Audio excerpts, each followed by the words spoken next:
Hello दोस्तों, नमस्ते। जूही अभी चाय का कप लेकर बैठी ही थी कि सासू माँ का फरमान आ पहुँचा। बहू नाश्ते के लिए छोले कुलचे बना ले, मेरी कुछ किटी की सहेलियाँ आज नाश्ते पर आएंगी। जूही कुछ बोलती इसके पहले ही जूही का पति नितिन बोल उठा, जूही आज ज़रा जल्दी टिफ़िन पैक कर दो, आज ऑफिस में एक ज़रूरी मीटिंग है, रात को भी देर से आऊँगा। जूही बेमन से चाय का कप छोड़ नितिन के लिए टिफ़िन पैक करने लगी। एक तरफ छोले उबल रहे थे, दूसरी तरफ जूही का मन उबल रहा था। कितना कहा था पापा से, अभी मत करो मेरी शादी। बाहर पढ़ने नहीं भेजा कोई नहीं, पर सिविल में प्री क्लियर कर लिया, फिर भी पापा ने शादी कर दी कि ससुराल जाकर आगे की पढ़ाई करना। सोचा था नितिन से बात करके आगे की पढ़ाई कर लूँगी, पर नितिन भी बस अपनी माँ के पल्लू में फंसे। बस वो जितना कहती उतना ही तो करते। एक बार जो सासू माँ ने कह दिया कि शादी के बाद कोई पढ़ाई कोई नौकरी नहीं तो नहीं, आज मेरा भी सिलेक्शन हो जाता तो इस तरह घर बैठ के सबकी चाकरी ना करनी पड़ती। माँ ने भी कितना समझाया था पापा को, पर पापा को मेरी पढ़ाई नहीं, पीछे बहनों की लाइन दिख रही थी। पटक दिया बोझ नितिन के सर। क्या लड़कियाँ इतनी बोझ हैं कि उनको संभालने के लिए एक आदमी की ज़रूरत है? जूही सोच में थी, तभी नितिन चिल्लाए, टिफ़िन आज ही दोगी या जाऊँ मैं? जूही आ रही हूँ बोल के नितिन को टिफ़िन देकर वापस किचन में आ गई। अभी तक जूही ने एक कप चाय नहीं पी थी। फटाफट उसने चाय गरम की, अभी कप में डाली ही थी कि ससुर जी की आवाज़ आ गई, जूही बहू एक कप चाय दे जा। अपने लिए निकाली चाय जूही ससुर जी को देकर आ गई और लग गई छोले कुलचे बनाने में।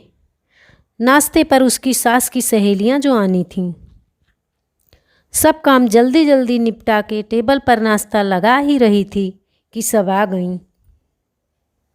जूही को इस तरह जूड़ा बनाए घर के कपड़ों में देखा तो सब सहेलियां खुसुर फुसुर करते हुए जूही की सास से बोलीं, तेरी बहू तो नौकरानी लगती है, शादी के टाइम तो बड़ी सुंदर थी।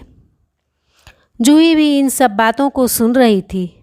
उसका कलेजा छलनी हुआ जा रहा था, पर ऐसे जवाब देना उसके परिवार वालों ने नहीं सिखाया था।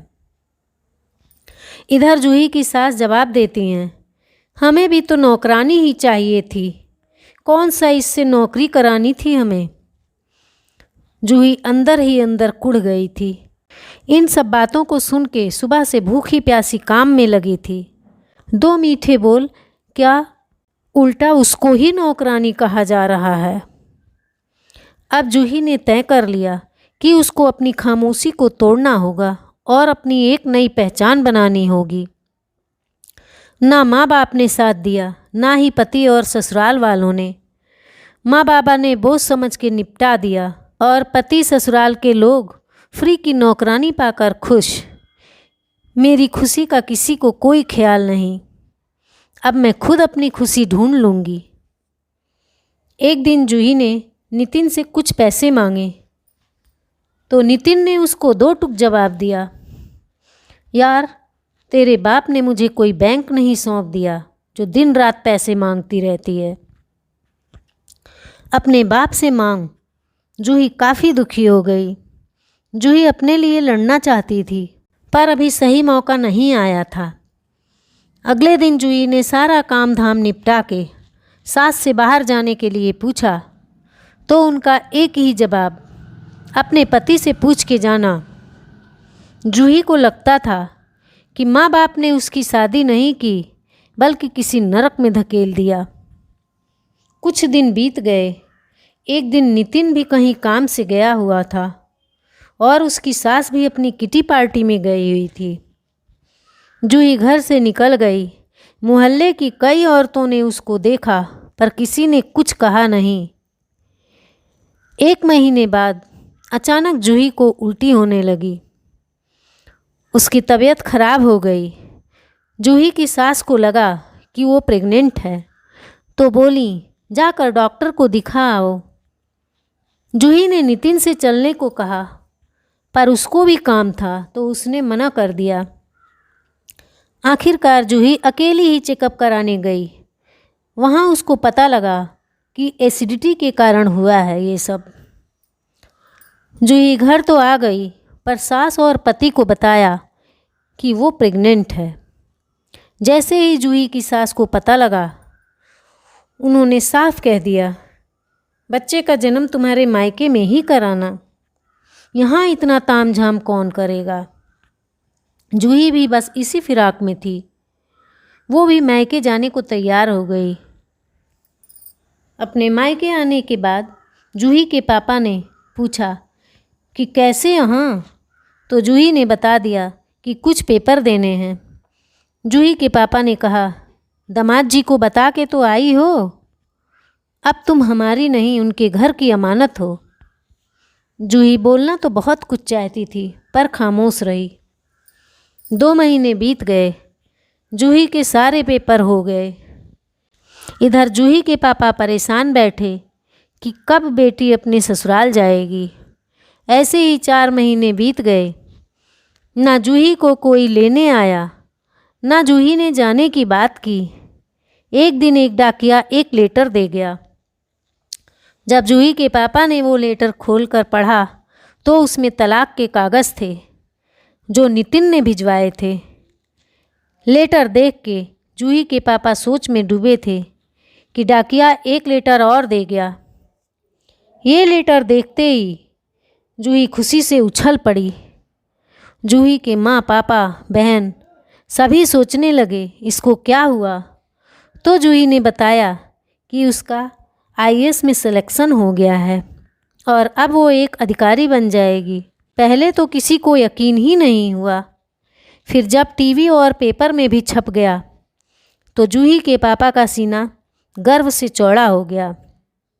उसी समय नितिन भी अपने माँ बाप के साथ आ गया और जूही को साथ ले जाने की जिद करने लगा। तब जूही ने अपनी खामोशी तोड़ी। क्यों आए हो यहाँ तुम नितिन? अब मैं तुम्हारी नौकरानी नहीं हूँ। आखिर तुम भी सब की तरह घटिया सोच के शिकार हो। जब मैं कुछ भी नहीं थी तब तुम सब ने मुझे इतना नीचा दिखाया।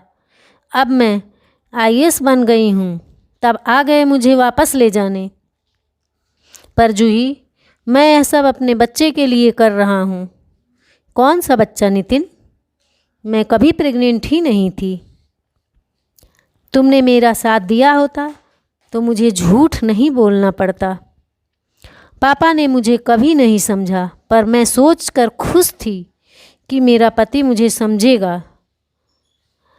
पर तुम भी उसी पुरुषवादी सोच के शिकार निकले।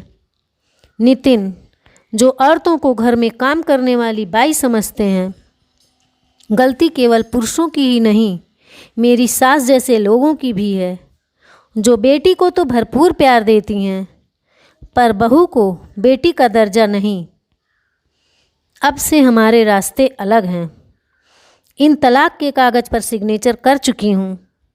दफ़ा हो जाओ मेरी ज़िंदगी से नितिन। और अपनी सास को भेजकर जूही अपने माँ बाप से मिलती है और उनका घर छोड़कर अपनी ट्रेनिंग के लिए मंसूरी चली जाती है। ट्रेनिंग के बाद ही अपने ही शहर में पोस्टेड होती है। आज फिर ऑफिस में बैठे बैठे जूही एक कप चाय मंगाती है और सोचती है, खामोशी अच्छी है, पर खुद को बर्बाद होते हुए देखकर भी खामोश रहना सबसे बड़ी गलती है। जूही आज खुद एक कोचिंग सेंटर भी चलाती है। ऐसी गरीब लड़कियां औरतों को फ्री में पढ़ाती है जो इसका खर्च नहीं उठा सकती। और अपनी खामोशी को अपना हथियार बना के जूही एक बार फिर जुट जाती है अपने नए मिशन में। धन्यवाद।